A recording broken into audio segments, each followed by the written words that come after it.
Welcome to Kids Recall. In today's video, we'll be going through the 2004 superhero movie, The Incredibles. It's time to recall. Let's get started. Turn on subtitles and spoilers ahead.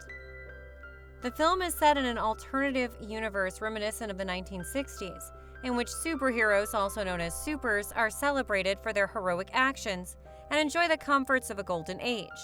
Mr. Incredible, who is engaged to the incredibly flexible and agile Elastigirl and best friends with the pyrokinetic Frozone, is an example of a superhero who lives in the present day. While going to his wedding with Elastigirl, Mr. Incredible fights criminals and saves lives, including rescuing Oliver Sansweet from falling from a skyscraper and preventing a train from derailing. Mr. Incredible must also contend with the incursion of his self-proclaimed #1 admirer, Buddy Pine, a young man, a boy, who attempts to impose himself as Mr. Incredible's sidekick, Incrediboy. Mr. Incredible is always irritated by the boy's presence because the boy somehow always ends up being at the crime scene and messing things up. Buddy offers assistance to his superhero, but Incredible rejects him coldly each time he arrives.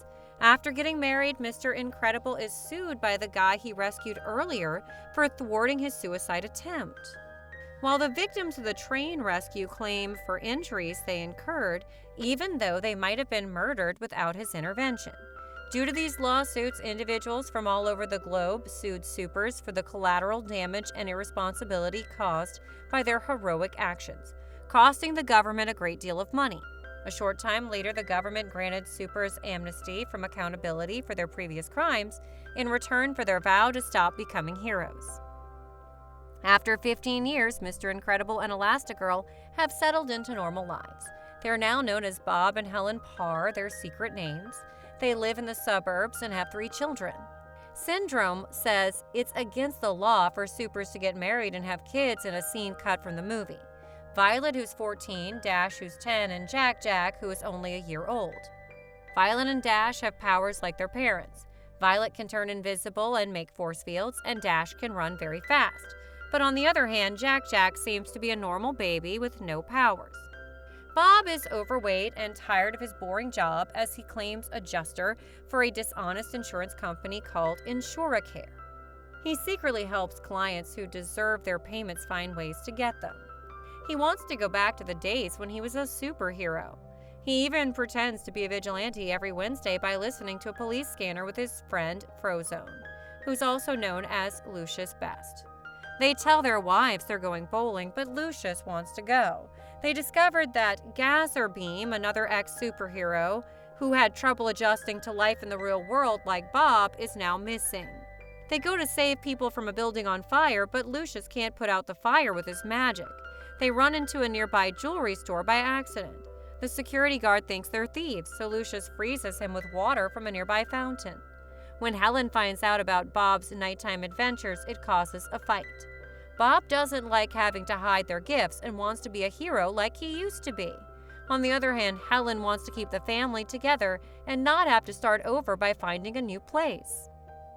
Mr. Huff, Bob's frugal employer, eventually accuses Bob of assisting customers and disciplines him. Bob witnesses a person being robbed on the street while the lecture is still going on. By threatening to dismiss Bob, Mr. Humph prevents Bob from assisting the victim, and the robber flees. Bob, incensed by Huff's impoliteness, takes him by the neck and throws him through numerous office walls, hitting black cabinets.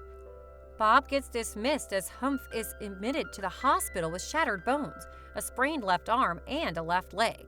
Normally, the government agent and Bob's old friend Rick Dicker would cover such an incident by paying to keep the company quiet and moving his family and wiping out memories of the incident. But because it costs the government too much money, Dicker claims he can no longer help Bob. However, he quickly backs down and offers to bail him out one last time, an offer that Bob declines because his family has gotten used to their new lives. This enigmatic agent, Mirage, approaches Bob and offers him a well-paid labor subduing a rogue robot, the Omnidroid 08, on Nomancian, an unexplored volcanic island. As Bob is attempting to find out how to inform Helen about his injury, Bob accepts the task while concealing both his job loss and the resumption of his hero work by telling Helen that he's away at a conference. On a flight to Namansian, Mirage informs Bob, now known as Mr. Incredible, the details of his new assignment. She tells him that he must contain the Omnidroid, find a means to neutralize it without killing it, and act fast before it learns how to assassinate him. After arriving on the island, Mr. Incredible starts looking. He locates the Omnidroid, and a titanic conflict follows. After taking down the Omnidroid, Mr. Incredible receives a sizable prize and starts living a much better life with his family. He brings his supersuit to its creator, the colorful Edna mode, for repair, but the conflict has somewhat damaged it. Additionally, Edna offers to make him a brand new suit, which he accepts. However, he's unaware that she's also making matching outfits for his whole family. Bob receives a call from Mirage 2 months later with a new assignment. While cautiously keeping it to himself, Helen overhears the ring, but is unaware of the ramifications or substance. As a result, she starts to have suspicions about an affair. When Mr. Incredible returns to the island, he finds out that he's been set up after being surprised by Omnidroid versus X9, an upgraded version of the robot's prototype form. The developer of the Omnidroid is revealed to be Buddy Pine, who's grown up to be Syndrome, a deranged and obscenely rich weapons designer.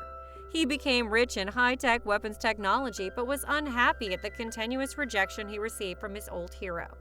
The Omnidroid, a robot built to exterminate supers, was his next invention.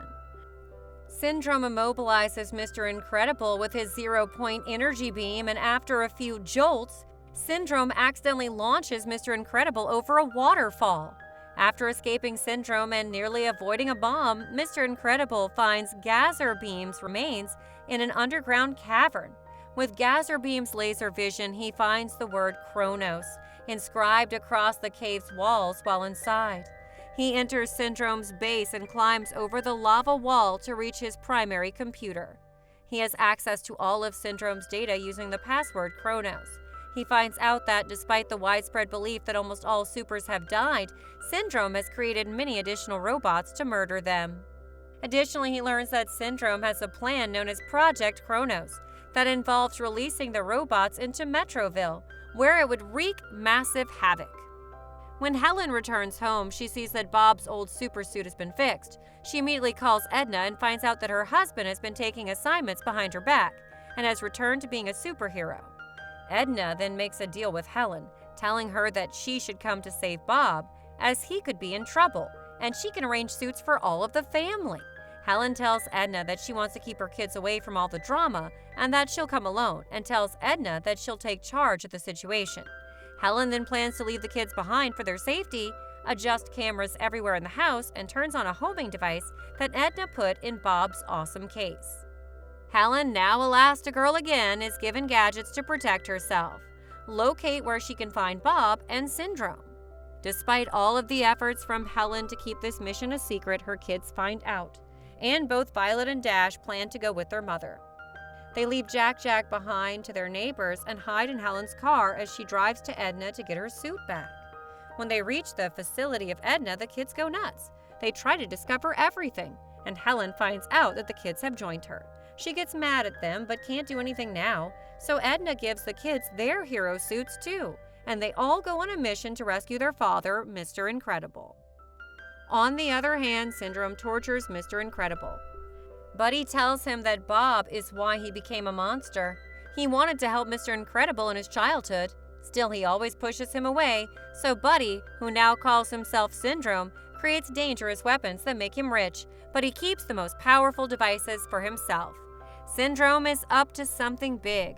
He tortures Mr. Incredible to get information and launches a missile attack against Helen. She is now Elastigirl after putting on her new suit, because she thinks something might be wrong on the plane. Even Mirage is shocked to find out that there are children on board. Elastigirl and the kids can get away without getting hurt. They swim to the island, but everyone there thinks they're dead. Then Syndrome seems to have killed Mr. Incredible's family. So Mr. Incredible grabs Mirage and threatens to kill her if Syndrome doesn't let him go.